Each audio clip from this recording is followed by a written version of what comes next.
We've talked about logical reasoning and the problems, and I left you with a little dilemma of science and deductive reasoning. Today we're going to talk about the scientific method. I'm calling it the best of all worlds because, as you'll see, what we call the scientific method actually combines empiricism, inductive reasoning, and deductive reasoning in a way that maximizes the strength of each and minimizes the weaknesses of each to give us the highest degree of certainty possible about the natural world. So, a quick little review. I've suggested to you that we actually live in two different worlds. We have our external objective universe, which is the way it is, it's absolute truth. And then we create a picture of the external objective universe inside our heads, what I call the internal subjective universe, or the ISU. And the goal of science is to create as accurate a picture as possible of the physical part of the external objective universe, which some people believe is the entirety of the external objective universe. But in any case, for science, the goal is to take the physical universe, the physical external objective universe, and understand it, connect to it through the senses, and then interpret what our senses tell us to give us as accurate a picture as possible in our internal subjective universe.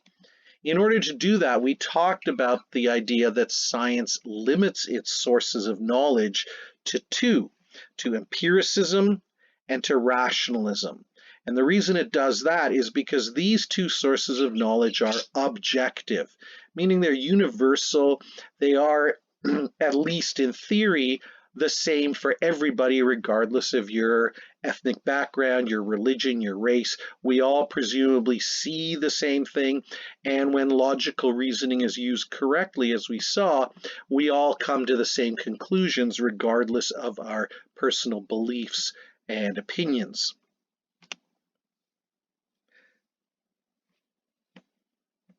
And so science begins then with empiricism, with observations. But we saw there are problems with that. The senses are limited. There are things we cannot observe. We don't have access to them. And the senses can also be fooled. In order to use empiricism as a source of knowledge, science had to overcome these problems. And we overcome the problem of the senses fooling us in a few ways. First of all, we make multiple observations using multiple observers, and we rely as much as possible on measurement, on quantitative observations, because those are the least likely things to fool us. In order to extend the senses, we talked about how scientists develop scientific instruments for astronomy. There are things like telescopes and spectroscopes. And the other way, a little more subtle, is to look for relationships between things that cannot be observed and things that can, so we can measure the things that can be observed, and from that, figure out the values of things that we cannot observe.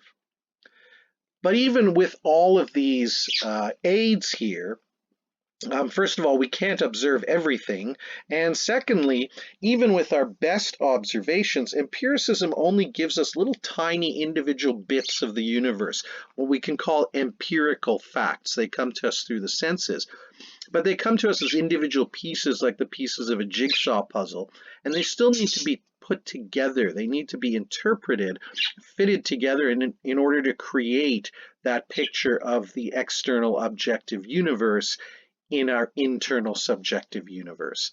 And the way we interpret that is our second source of knowledge in science, rationalism or logical reasoning. And in the next video, we'll do a quick little review of the problems involved with logical reasoning.